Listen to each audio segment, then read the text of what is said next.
Right, just once again, just thank you for everyone being here and making my day and our day 100% better.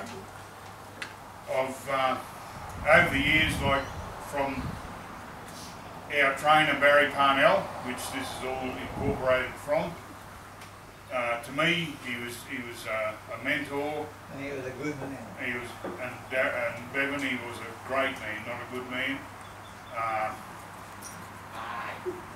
But he was like a father to me, and his kids and Marion. Yes, he was my father. Just the world. He meant the world to me. And you know something, he was a better footballer than he was a trainer. Was he? I didn't even know he played football. Yeah. I mean, that's I played against him. you never do it. But anyway, just a couple of things. Barry used to take me over to 2 or 3 different gyms, Lang Park, the Institute, the Gabba, sparring different blokes.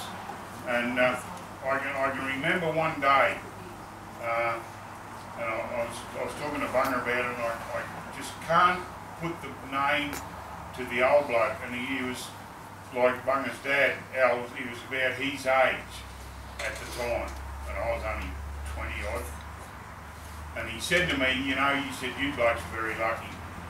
I said, why is that? He said, because you've got Barry Parnell as a trainer. He said, you know, he said he was rated equal to the man that we've just lost, Johnny Femichon. He was rated to his footwork. And in saying that,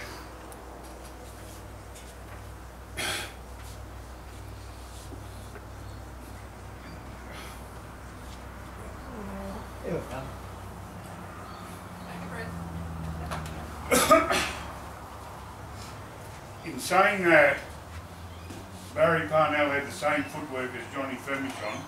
Barry put that into us and installed that in us, and then to the extent of us now, Bunga, Mark and myself, running the Redcliffe Boxing Club, we have installed that into our boys, and I feel a tear in the eye for Johnny Femichon. But I had a young bloke coming here today, he couldn't make it, young Josh, from our gym at the moment. And fair dinkum, mate, if you want to see Johnny Femichon, you want to see this young bloke. Josh is his name. He's had 6 fights for 6 wins, 4 knockouts, and mate, he is just one of. 2 titles. Yeah, I took him to the novice titles. We changed over from Global to ABA where we fought, and he won the novice title of Queensland down in Cassia Ridge. And then I took him up to Bundaberg. We took him up to Bundaberg, and he won the same title that I won 45 years ago, the Wide Bay Burnett title, and they call it a state title now. I got a badge about this big. Where'd you have that for? And he got a bill. He got a belt. But just, I was hoping to have him here just to introduce him to carry on the Redcliffe Boxing stable, but he will do in the future, and we've got a couple coming along. But in saying that, it's just a tribute to this man, Barry Parnell, and his wife and kids that have kept me to keep yous together, and I feel good about it. And just raise your glasses to Barry. Well said, well said, Mel. All the best. Cheers. Cheers, Biggie. I had about 10 drinks a day. He was a good fellow. The other thing that stuck in my mind was the bloke, and I've racked my brain to find out who that old bloke was that said that. Was it Jesus? It could have been. But you ask Bung, you ask Mark, you ask myself, the first thing that we talk about down the gym is get your feet right. Get them there. Get them on balance, up on the balls of your feet. And one of the best examples we had young Tony G come back. Young Tony G. Old Tony With a G. mullet. With a mullet. Always bringing me back from the crypt. He come back and look, people said down the gym, oh look at this bloke. And I said, well that's Barry Parnell. And that's how it has stemmed through our career. And it has made us better people for it. And I just appreciate having you as friends and long-time buddies because it's the best thing ever. I'll just ask Bung, he's got something very special for you today. If you listen to this very carefully, you'll hear something that will bring a tear to your eye. Bung? Well said, big fella. Now, there's only one person in the room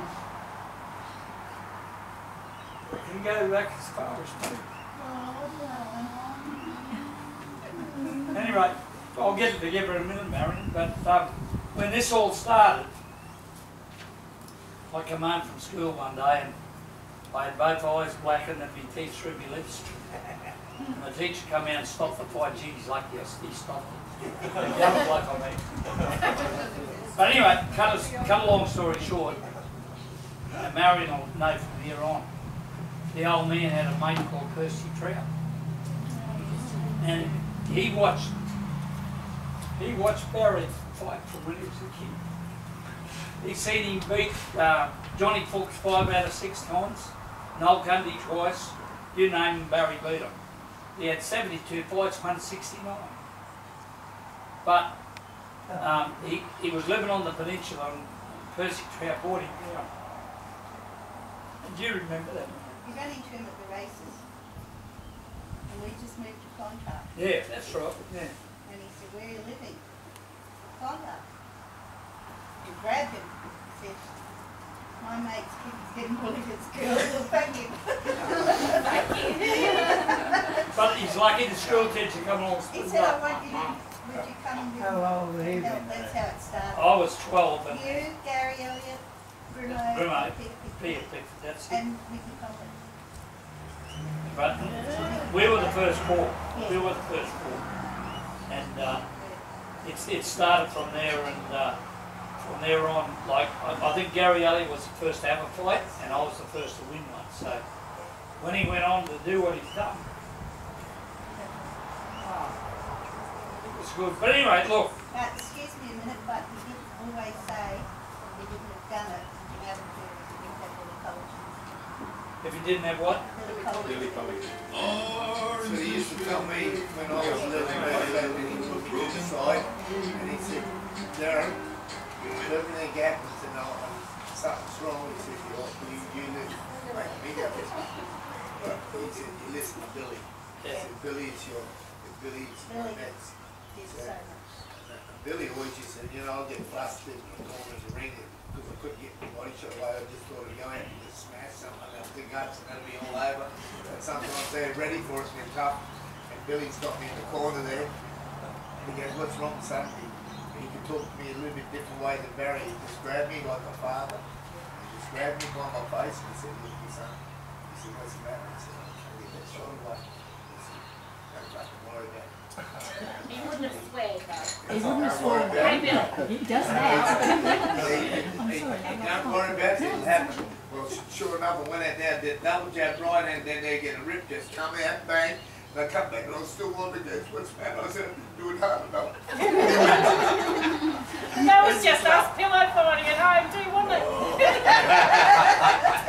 it hard enough. I got somewhat of the same story of Billy.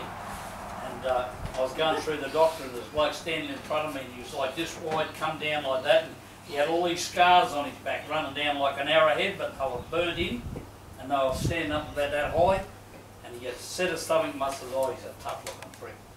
And he went in the doctor and I'm standing there waiting, and I said to Barry standing there with me, I said, shit, I hate fighting him. He said, yeah, you are. I'm open up, we'll shut up.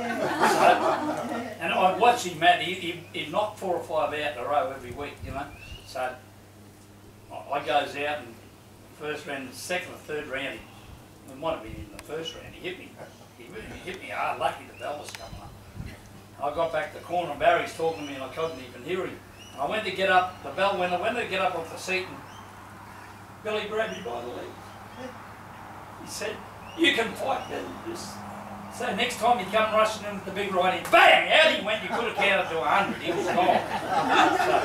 Gave you confidence like funky feet, hey? Yes. He just had that right on you how he talked and he grabbed you and he just looked in your eyes and he could have got anything out of me. I reckon he just grabbed me there and I was really stuck.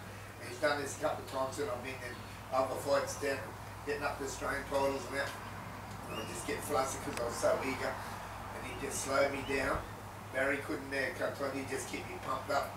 You know what you got to do. And then Billy keep my focus going, you know, like Barry started to talk through his teeth. Hey, you know. Billy just grabbed me and it just, I'll forget about everything and just listen. He just went out there and that was on my mind when he said exactly what he said. He just kept me guiding me the right way. It was pretty good. Billy kept fixing the lead in all Melbourne. Oh, teacher of iron, Bill. You can't buy it these days, Bill. But anyway, look, I'd like to say this. I'd like to dedicate this to Barry. I've met good men. I've met great men. I've met men whose voice was heard. I've met men that signed their contracts in the giving of the word. I've met men with humble passions had the power to infect. I've met men that held an aura that commanded true respect. I've met men that dealt in honour, richer men than those in dollars. I've met men with little schooling, smarter than all your scholars. I've met tough men, I've met proud men. I've met men whose handshakes told. I've met men with hard exteriors who carried a heart of gold. I've met battle-scarred romantics. I've met backstreet holy guarders. I've met wharfies who were wordsmiths. I've met statesmen who were sailors. But the strength of this, my tribute, when the final day is done, I know it sounds a lot, but I've met all these men in one. He, my friend, the godfather, Barry, the greatest fight trainer ever, Parnell. I've met good men. I've met great men. I've met lights that never dim. And one thing I can proudly say, thank God I met him.